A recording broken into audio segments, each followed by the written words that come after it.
Alright, सो कल हम लोगों ने कंडक्टर्स एंड इंसुलेटर का बेसिक डिफरेंस देखा था और फ्री चार्जेस क्या होते हैं, बाउंड चार्जेस क्या होते हैं। एटलीस्ट फ्री चार्जेस हमने कल इन डिटेल देखा था। The electrons which can become free and move inside a material are called as free charges. So basically, what are the free charges? So if you remember, as I told you, अगर आप कोई भी एक metal लोगे, क्योंकि conductor मतलब metal ही होता है, so when you take a metal, so let's say this is a metal, ये एक मेटालिक रॉड है मान लेते हैं, this is a metallic rod,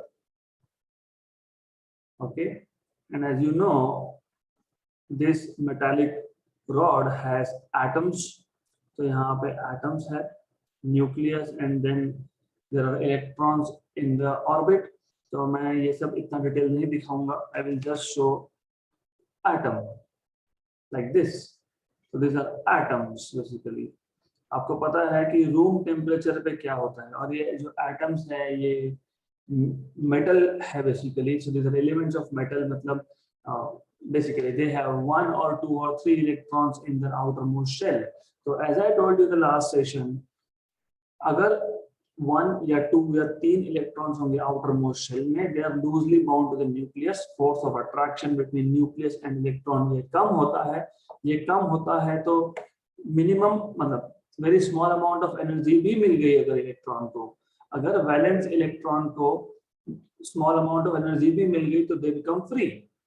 okay, और रूम टेम्परेचर पे इतना हीट तो होता ही है अवेलेबल कि they can easily free up electrons. तो हर एक एटम से इलेक्ट्रॉन फ्री हो गया मान लो, तो ये जो एटम है ये बन गया ion, positive ion, because they have given up 1 electron, तो ये बन गया positive ion. Now in the absence of external field, मैंने इस मेटालिक कंडक्टर को कोई बैटरी नहीं लगाया है, कोई पोटेंशियल डिफरेंस अप्लाई नहीं किया है, कोई इलेक्ट्रिक फील्ड नहीं है. तो in absence of external potential या फिर एक्सटर्नल इलेक्ट्रिक फील्ड, तो ये जो इलेक्ट्रॉन है ये रैंडमली कहीं भी घूमेगा, राइट. सो जब आपने कंडक्टर को बैटरी या पोटेंशियल डिफरेंस नहीं लगाया है, electrons are moving randomly. Let's say कि हम लोगों ने अगर इस कंडक्टर को एक एक्सटर्नल पोटेंशियल डिफरेंस लगा दिया होता, मतलब if we connect a battery to this, okay, if I connect a battery to this something like this, ये नेगेटिव प्लेट है, ये पॉजिटिव प्लेट है, मतलब मैंने potential difference of V volt लगा दिया. आपको पता है potential difference electric field provide करता है. इलेक्ट्रिक फील्ड का डायरेक्शन होता है फ्रॉम पॉजिटिव टू नेगेटिव, मतलब इलेक्ट्रिक फील्ड का डायरेक्शन ये है. So this is direction of electric field from positive plate to negative plate. तो ये एक्सटर्नल इलेक्ट्रिक फील्ड है due to potential difference. Alright, अब क्या होगा in this case, all the electrons will start moving from negative terminal to positive terminal, है ना. तो electrons will start moving from negative terminal to positive terminal, मतलब electrons they start moving in a direction opposite to that of external applied field. Electrons will move from negative to positive terminal of the battery, मतलब they are moving against opposite to the direction of external applied field. So ये है free charges. Free charges are those charges inside a material which can which can move freely, which can move easily. तो ये जो electrons है, free electrons, इसको हम लोग बोलते हैं free charges because they can move. Okay? अब इलेक्ट्रॉन फ्री होने के बाद जो ये आयन बचा, as I told you, इस आयन में क्या क्या है, इसमें न्यूक्लियस है, न्यूक्लियस में प्रोटॉन्स न्यूट्रॉन्स है, और सराउंडिंग शेल्स में इलेक्ट्रॉन्स है. क्योंकि इलेक्ट्रॉन कौन से फ्री हुए, सिर्फ बैलेंस लास्ट ऑर्बिट के इलेक्ट्रॉन्स फ्री हुए, इनर मोस्ट ऑर्बिट के इलेक्ट्रॉन्स फ्री नहीं हुए, राइट. तो ये जो है ये बहुत हेवी होता है, तो ये अपनी ही जगह पे वाइब्रेशन परफॉर्म करेगा. It can just perform vibration at its own place. ये एक पोजीशन से दूसरी पोजीशन पे जा नहीं सकता. तो this are bound charges. Bound charges are those charges which cannot move inside a metal. So that's it. Free charges are charges which can move inside a metal, inside a conductor, right? And if you apply external potential difference, मतलब battery लगा दी अगर आपने, तो जो free charges है electrons वो electric field की opposite direction में फ्लो होते हैं. एंड बाउंड चार्जेस मतलब जो रिमेनिंग है, क्या क्या रिमेनिंग है, न्यूक्लियस, न्यूक्लियस के सराउंडिंग में electrons, that is ion. So that ion is bound. It cannot move freely throughout the material. वो move नहीं हो सकता है throughout the material. It can just vibrate at its own place. उसको हम लोग बोलते हैं bound charges. तो simple है. Let's note it down. This concept is extremely simple. तो free charges क्या, bound charges क्या, बहुत simple सी चीज है. Okay.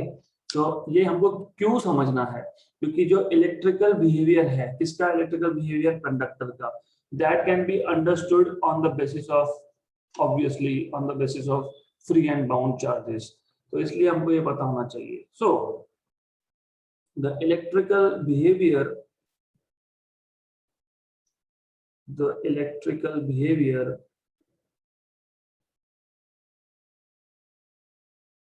of conductors,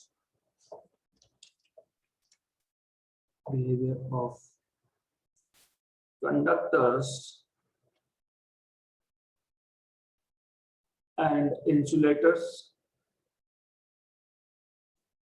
can be understood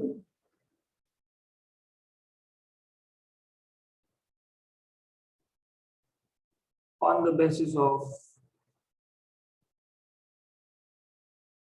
free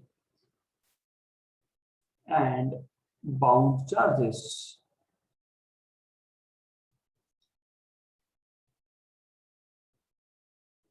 Okay. And obviously in metallic conductor, you know, the electrons in the outermost shell of atoms are loosely bound. So in metallic conductors, actually conductors metals ही होते हैं. In metallic conductors, the electrons, मैं directly दूंगा the valence electrons of the atoms are loosely bound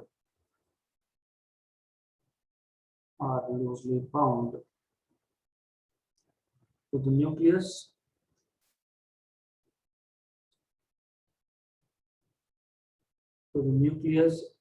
and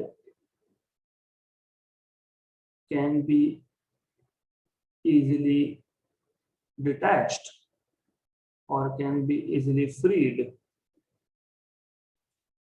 उसको free करने के लिए energy बहुत कम लगता है. Can be easily freed.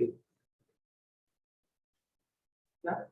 So now this free electrons can move inside metal. These free electrons can move inside a metal. Alright.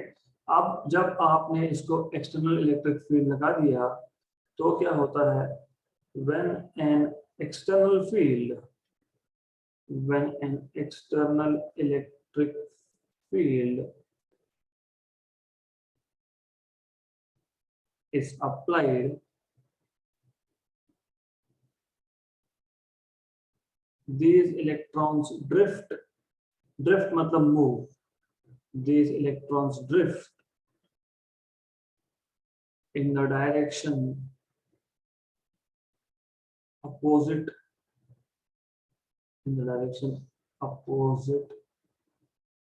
to that of the external electric field,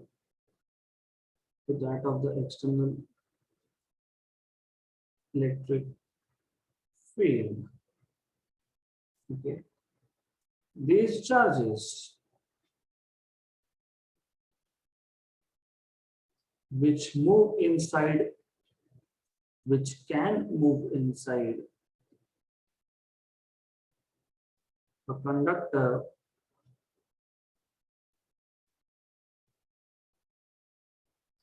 are called as free charges. Free charges. Right, अब जो बच गया, क्या बच गया, अंदर का nucleus, उसके बाद इनर शेल के electrons, they are heavy and they can not move, उसको आप बोलते हो bound charges. So we will try to keep it as simple as we can. The ion which consists of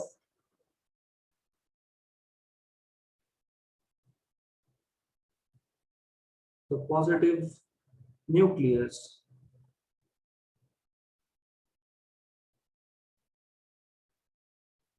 and the electrons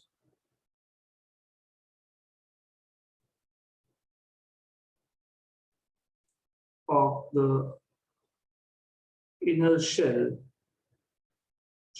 inner orbits बोल सकते हैं basically, of the inner orbit remain fixed, remain held in their position, remain held in their fixed positions, fixed positions, and these charges cannot move, इसलिए इसको बोलते हैं immobile charges. This immobile charges, आपको पता है मोबाइल फोन को mobile phone क्यों बोलते हो, उसको सेल फोन भी बोल सकते हैं ना, वो सेल पे चलता है, बैटरी पे चलता है, उसको मोबाइल क्यों बोलते हैं, mobile is flexible to move, mobile मतलब जो चीजें मूव हो सकती है उसको आप बोलते हो मोबाइल, ओके, और जो चीज मूव नहीं हो सकती उसको बोलते हो इमोबाइल. सो दिस इमोबाइल, क्योंकि ये जो आयन्स है ये हेवी है, ये मूव नहीं हो सकते, so this immobile charges are called as bound charges, are called as bound charges. इसको हम bound charges बोल देंगे, which can move, mobile charges, free charges, which cannot move, immobile charges, bound charges. Alright, so that's all you need to know about free and bound charges. Let's move ahead with next topic. Okay, so let's start with next topic, dielectric and polarization. तो अभी dielectrics क्या होता है, polarisation क्या होता है, अच्छे से पहले समझ लेंगे in detail and then we will note it down.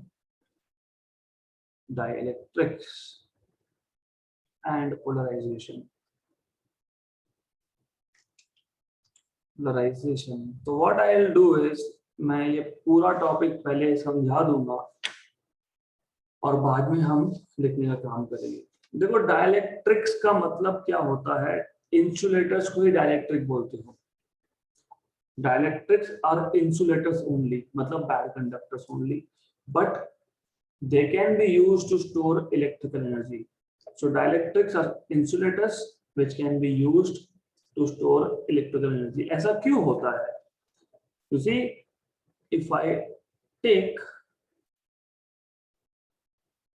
a dielectric substance, मैं ये एक dielectric substance यहाँ पे ले रहा हूँ, ओके, हमको ऑलरेडी पता है इंसुलेटर और कंडक्टर में डिफरेंस क्या है. कंडक्टर में आपके पास फ्रीली मूविंग चार्जेस होते हैं और इंसुलेटर में नहीं होते. तो डाइलेक्ट्रिक्स में फ्रीली मूविंग चार्जेस नहीं है हमारे पास.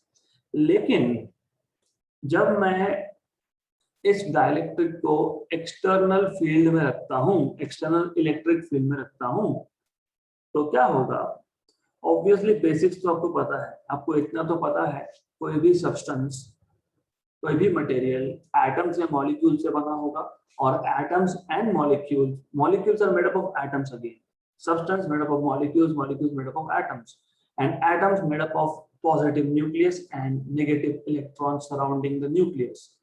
ये तो इस लेवल तक तो पता होना ही चाहिए. Any substance you take, you take whatever you want to take mobile phone, it's the same thing, क्योंकि ये फोन का जो मटेरियल है ultimately at the bottom atoms से ही बना है। एटम्स किससे बने हैं? न्यूक्लियस और सराउंडिंग में इलेक्ट्रॉन्स है।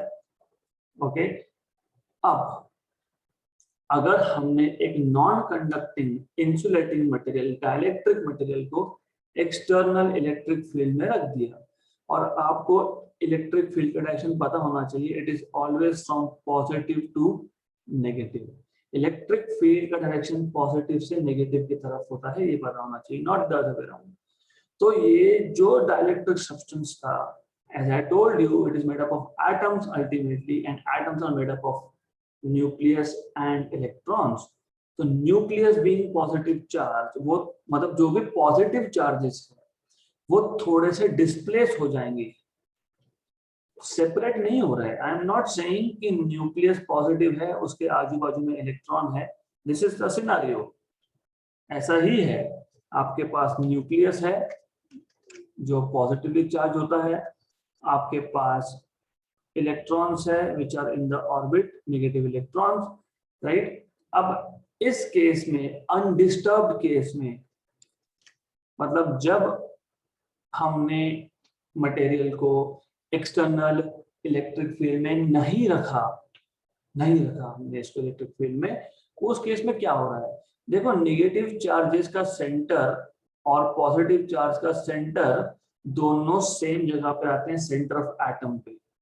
So centre of negative charge, centre of mass of electrons, electrons का सेंटर ऑफ मास वो, और न्यूक्लियस का मतलब प्रोटॉन्स का सेंटर ऑफ मास, वो दोनों एक ही जगह पे आते हैं, करेक्ट। इसका मतलब चार्जेस का सेपरेशन नहीं है, charges are not separated here, but the moment I keep, जैसे ही मैंने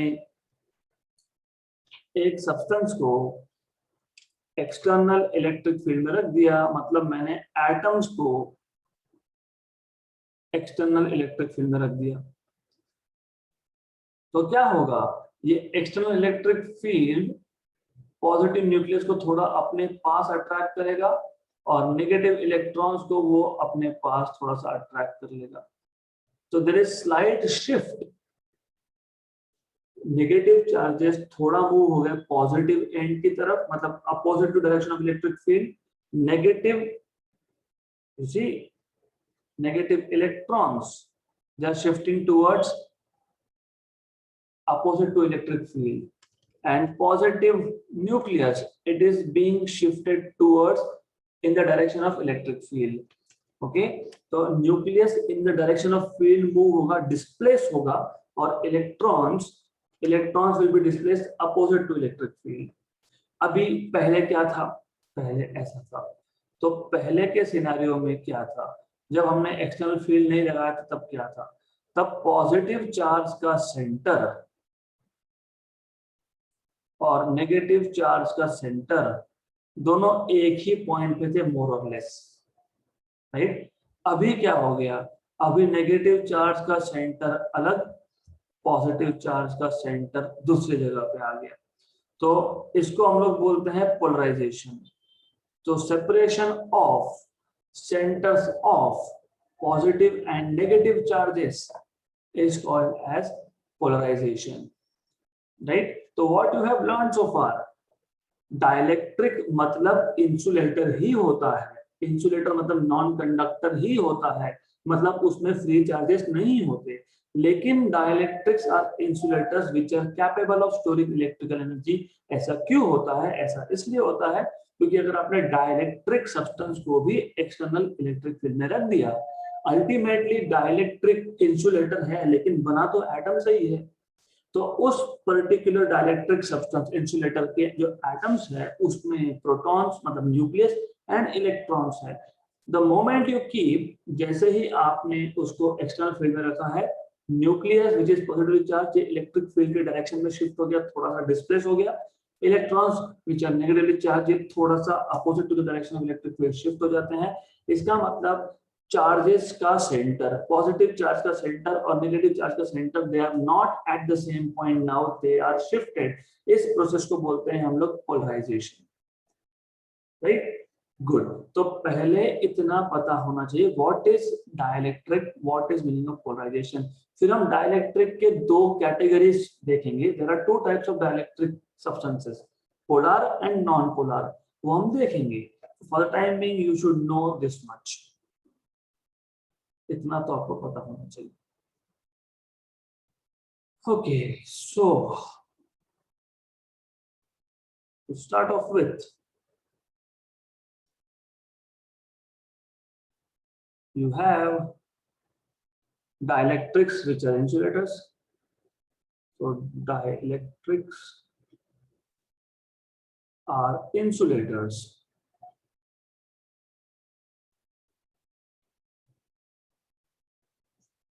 Which can be used to store electrical energy.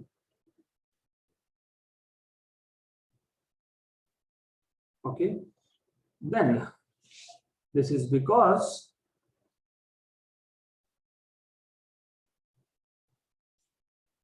when such substances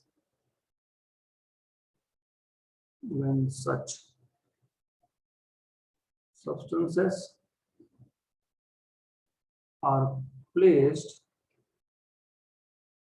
in an external field,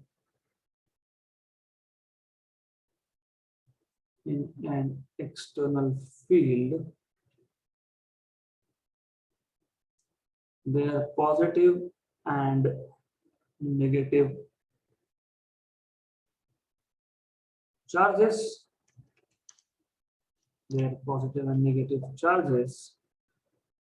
get displaced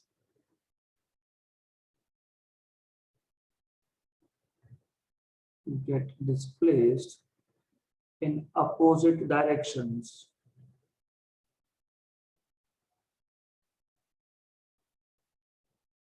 Okay, and the molecules develop a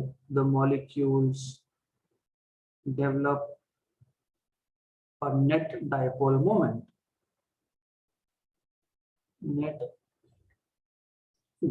moment.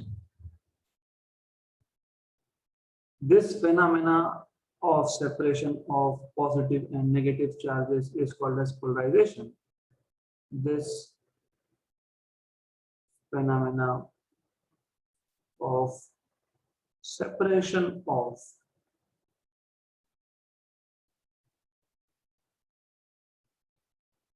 positive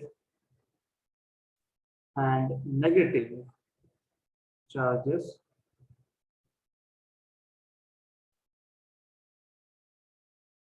is called as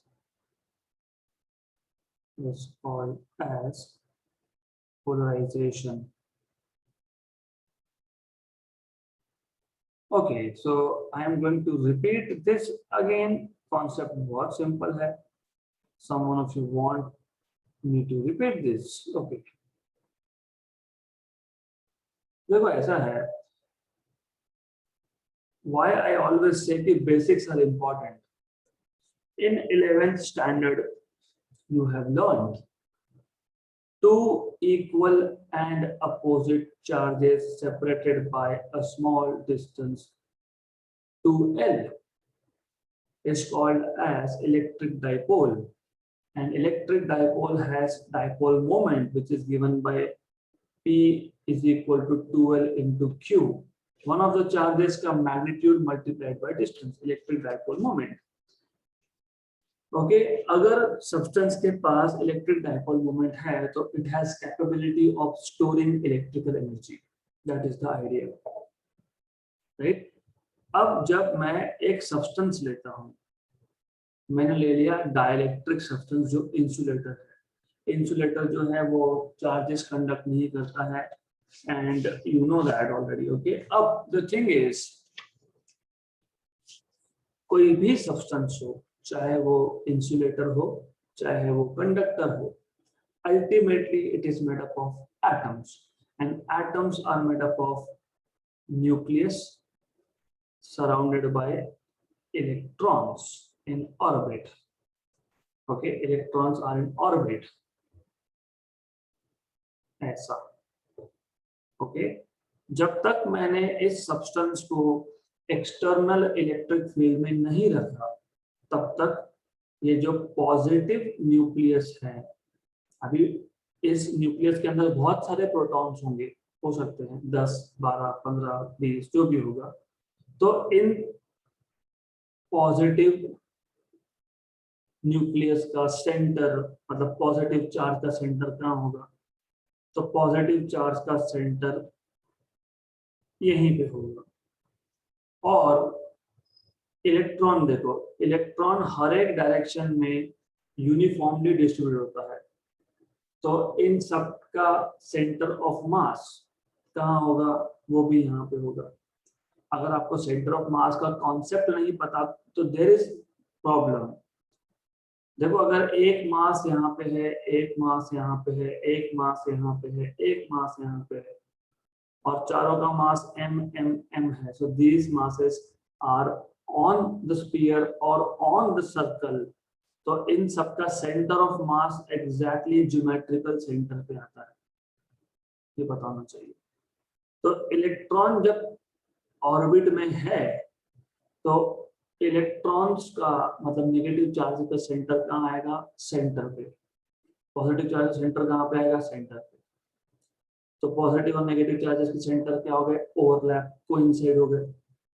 but now if, okay, अब मैं ये बाहर का structure हटा देता हूँ क्योंकि मेरा इंटरेस्ट तो सिर्फ सेंटर ऑफ मास में है. आप चाहो तो आप रखो, आप चाहो तो आप हटा दो. नाउ द आइडिया इज कि जैसे ही हमने एक्सटर्नल इलेक्ट्रिक फील्ड लगाया, the moment you apply external electric field, external electric field का डायरेक्शन बताना चाहिए पॉजिटिव से नेगेटिव. तो ऑब्वियसली पॉजिटिव चार्ज जो होगा वो फील्ड के नेगेटिव एंड की तरफ अट्रैक्ट हो जाएगा, और नेगेटिव चार्ज जो होगा वो टुवर्ड्स पॉजिटिव एंड अट्रैक्ट हो जाएगा. मतलब एज यू कैन सी कि अब पॉजिटिव और नेगेटिव चार्जेस का जो सेंटर है वो सेम पोजीशन पे नहीं है. मतलब नेगेटिव चार्ज का सेंटर और पॉजिटिव चार्ज का सेंटर सेपरेट हो गया. इसको बोलते हैं पोलराइजेशन. और ये कब होता है? ये एक्सटर्नल फील्ड में डाइलेक्ट्रिक को रखने के बाद होता है. अब इसको कंपेयर करो इलेक्ट्रिक डाइपोल से. What was electric dipole? Two equal and opposite charges. अरे तो एटम भी तो इलेक्ट्रिकली न्यूट्रल होता है कि नहीं? एटम क्या होता है? जितना पॉजिटिव चार्ज उतना नेगेटिव चार्ज. तो यहाँ पे जो मैंने माइनस लिखा है, अगर ये टोटल 10 इलेक्ट्रॉन है तो -10e हो जाएगा ये, है ना? और आपको पता है कि अगर 10 इलेक्ट्रॉन है तो न्यूक्लियस में 10 प्रोटॉन भी है, तो न्यूक्लियस में +10e है. तो दो equal but opposite charges separate हो गए. तो जब दो equal and opposite charges separate होते हैं तो वहां पे एक नेट डाइपोल मोमेंट बनता है which is given by distance into charge between these two charges.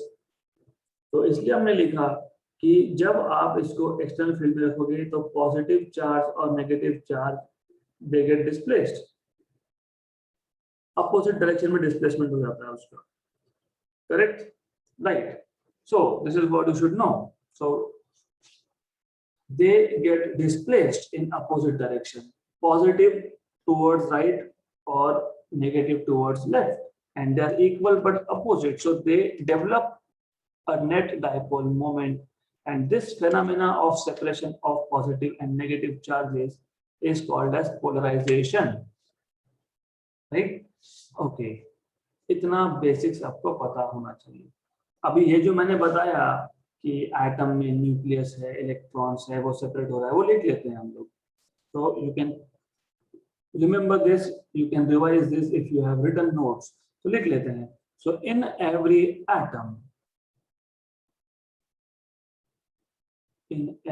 Atom there is positively charged nucleus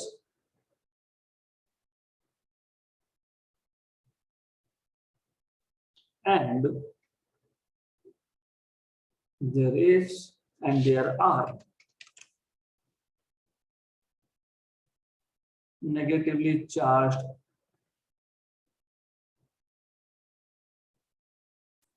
electrons surrounding the nucleus, surrounding it. Okay, nucleus के surrounding में होते हैं. So the negative charges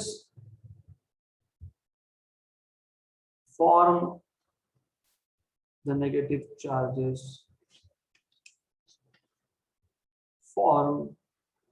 an electron cloud.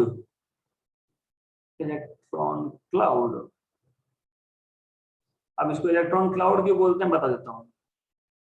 Around the positive charges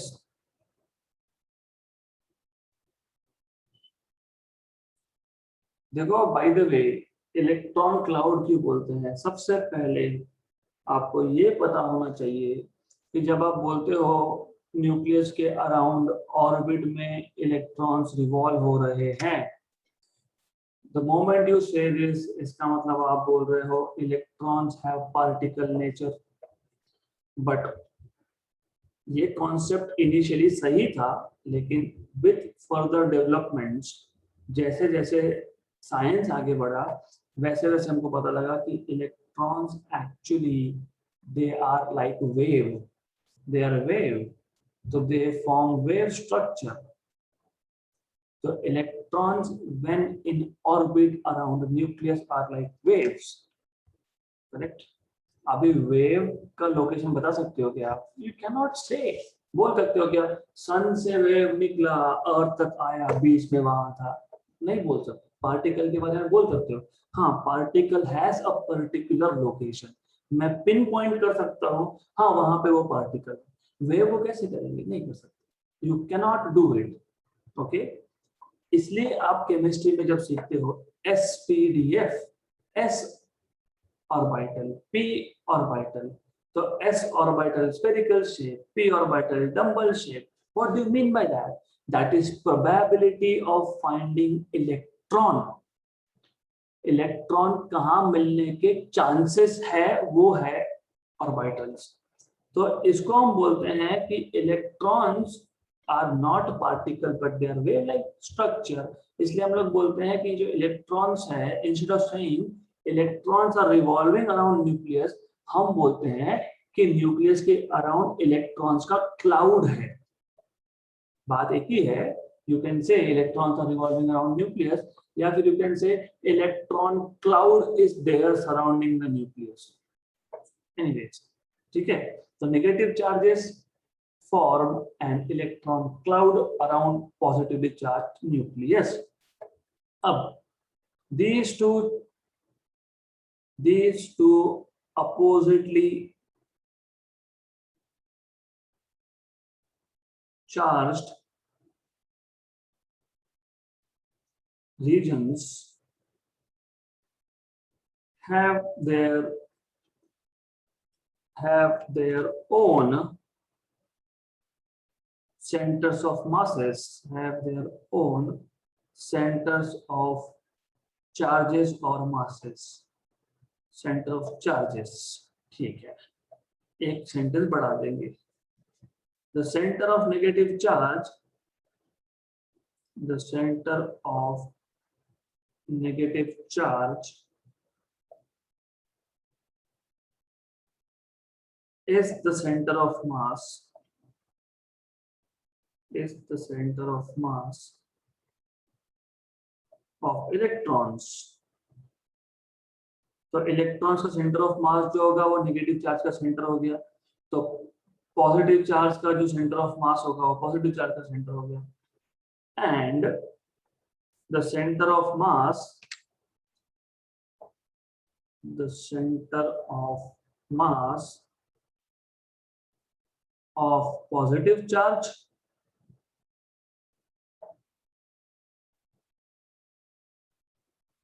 is the center of mass of protons, या फिर of nucleus भी बोल सकते हो, डजंट मैटर रियली। ओके, इतना अगर आपको पता है तो now it is right time to differentiate, to categorize, to talk about types of dielectrics. तो डाइलेक्ट्रिक इंसुलेटर है, इतना तो पता लग गया। अब डाइलेक्ट्रिक को हम दो टाइप्स में क्लासिफाई करते हैं। So dielectrics can be classified, can be categorized or classified, जो बोलना हो वो, can be classified into two types as follows, classified as follows.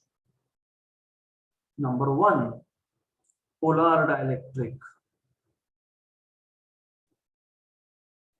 Polar dielectric, basically polar dielectric molecules, ये जो होते हैं ये यू कैन से असिमेट्रिक होते हैं। मैं एग्जांपल से स्टार्ट करता हूँ for it, so that it is better easy for you to understand. देखो ऐसा है, HCl सुना होगा, HCl है ना, हाइड्रोजन क्लोराइड। तो ये आपने सुना होगा। H2O तो पक्का सुना होगा, वाटर। सुना क्या होगा, इसके बिना तो जी नहीं सकते आप, राइट, एसेंशियल फॉर लिविंग।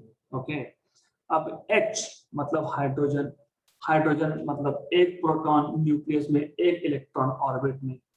तो ये आ गया आपका एक प्रोटॉन, ये आ गया एक इलेक्ट्रॉन ऑर्बिट में। थोड़ा बड़ा दिखा देते हैं। तो HCl का H, उसमें एक प्रोटॉन सेंटर पे, एक इलेक्ट्रॉन ऑर्बिट में। Cl, क्लोरीन में बहुत ज्यादा number of protons and electrons होते हैं। तो क्लोरीन मॉलिक्यूल जो है basically atom, not molecule, it has more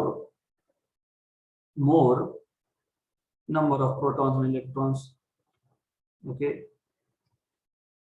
तो जब एक HCl मॉलिक्यूल बनेगा, H और Cl मॉलिक्यूल बनेगा, देखो थोड़ा मैं और डिटेल में जाता हूं। जब सिर्फ हाइड्रोजन एटम की बात हो रही थी, हाइड्रोजन एटम, ओके, तो पॉजिटिव चार्ज उसके सेंटर पे है, नेगेटिव चार्ज ऑर्बिट में है। क्लोरीन के लिए भी वैसा ही है, पॉजिटिव चार्ज सेंटर में है, नेगेटिव चार्ज जो है वो ऑर्बिट में है। जब मॉलिक्यूल बनेगा तो इस केस में हाइड्रोजन के पास भी पॉजिटिव है सेंटर में, क्लोरीन के पास भी पॉजिटिव है। तो यहाँ भी प्रोटॉन्स है, प्रोटॉन है सिंगल, यहाँ पे प्रोटॉन्स है ना। तो इन दोनों का सेंटर ऑफ मास किसका, हाइड्रोजन और क्लोरीन का पॉजिटिव चार्ज का सेंटर ऑफ मास किसका, हाइड्रोजन का और क्लोरीन का पॉजिटिव चार्जेस का सेंटर ऑफ मास, वो जाएगा somewhere over here. Okay, right, somewhere over here. All right, you should know basics. Hydrogen के पास प्रोटॉन नहीं है ऐसा नहीं होता है। You see, हाइड्रोजन के तीन आइसोटोप होते हैं, तीन आइसोटोप होते हैं। One proton one electron hydrogen, one proton one neutron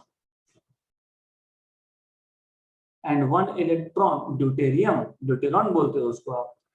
one proton two neutrons and one electron tritium. तो हाइड्रोजन के पास प्रोटॉन नहीं होता है तो फिर एटम नहीं बनेगा, एटम के पास प्रोटॉन और न्यूट्रॉन होना चाहिए। ओके, तो basic should be very clear. Hydrogen atom के पास प्रोटॉन होता है,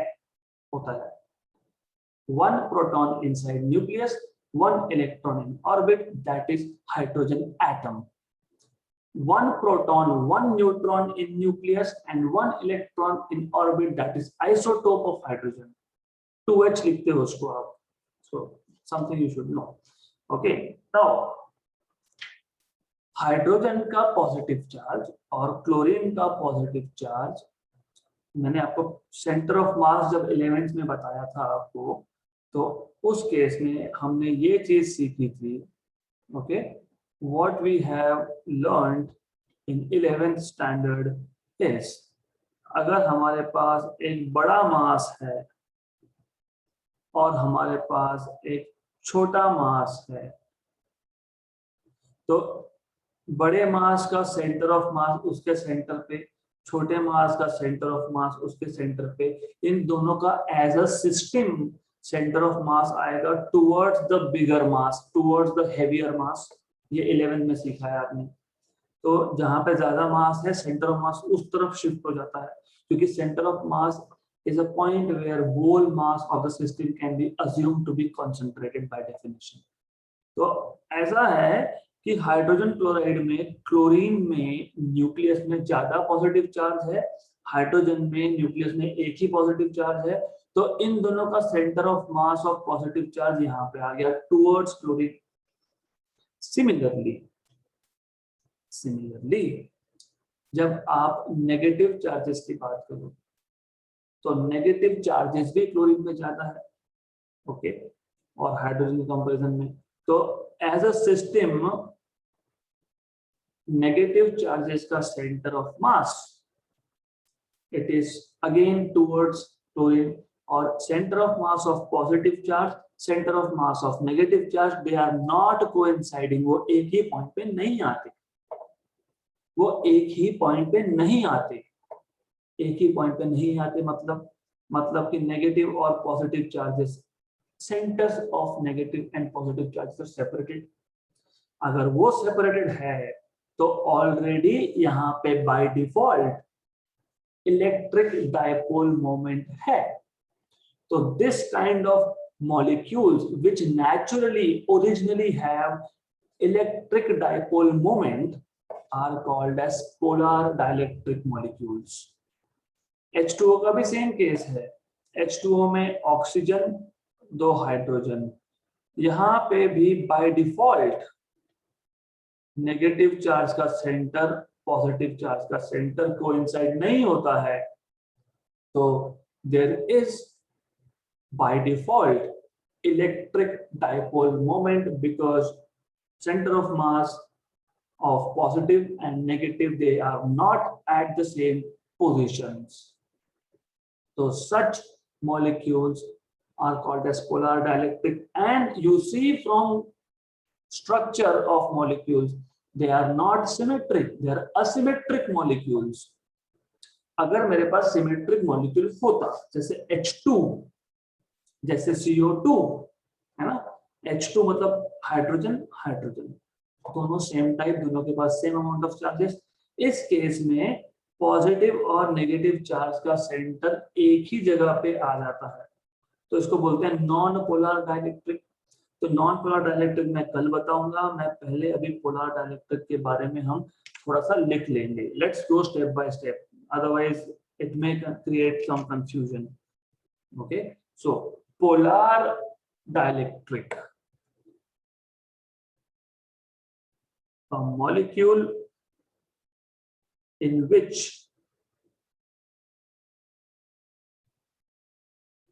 the center of mass of positive charges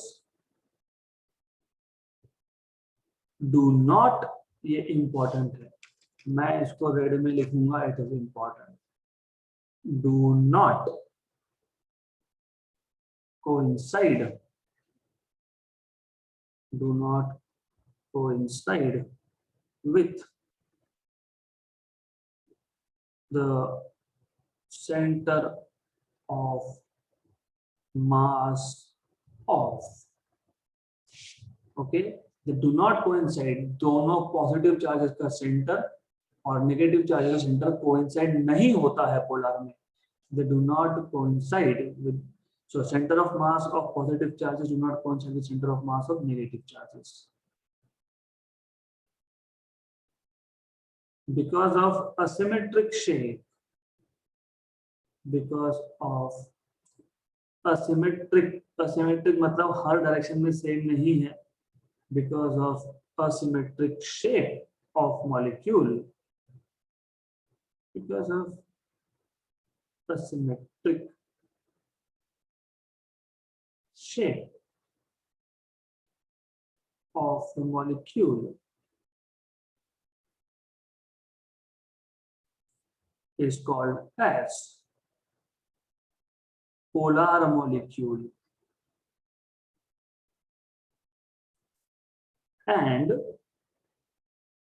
the substance made up of polar molecules, and you see molecule को पोलर मॉलिक्यूल बोल दिया, और जो सब्सटेंस होगा उसको बोलेंगे polar dielectric. And the substance made up of such molecules is called as polar dielectric. Okay, as I told you, such molecules have permanent dipole moment. They have a permanent electric dipole moment, permanent electric dipole moment of the order of, बहुत छोटा होता है लेकिन होता है, of the order of 10 power minus 30 coulomb per metre.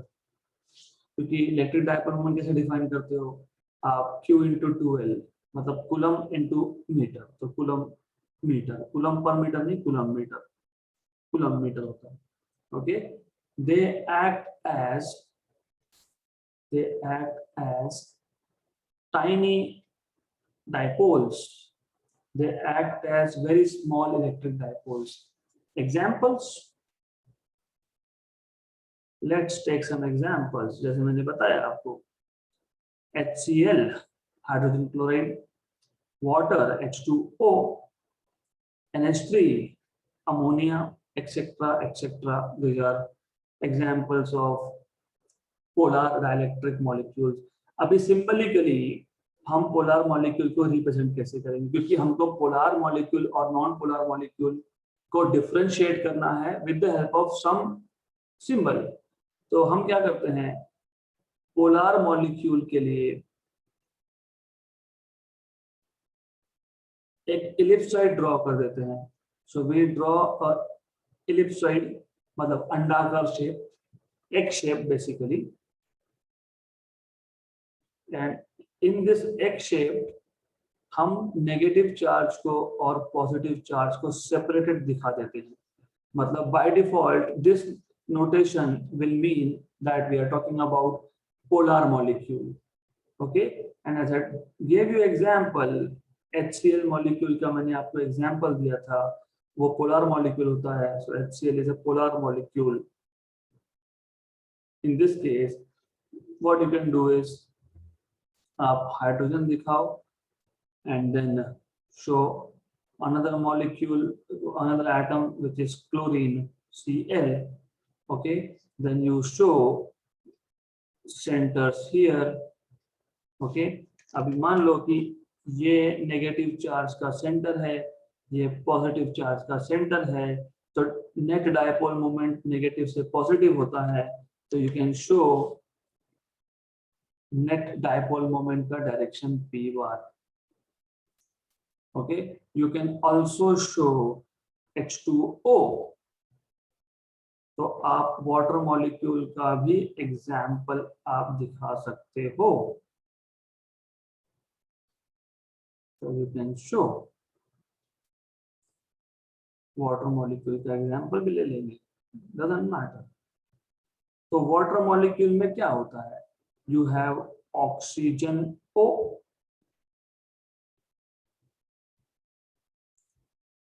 Obviously, oxygen has more number of electrons compared to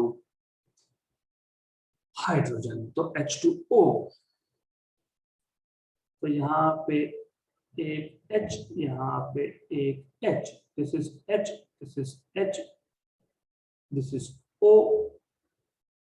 ये O का centre and so on so forth, ये H का सेंटर आ जाएगा। और इलेक्ट्रिक डाइपोल मोमेंट जो है यहाँ पे, it is directed from oxygen to hydrogen molecules. तो ये डायरेक्शन आ गया electric dipole moment P bar का।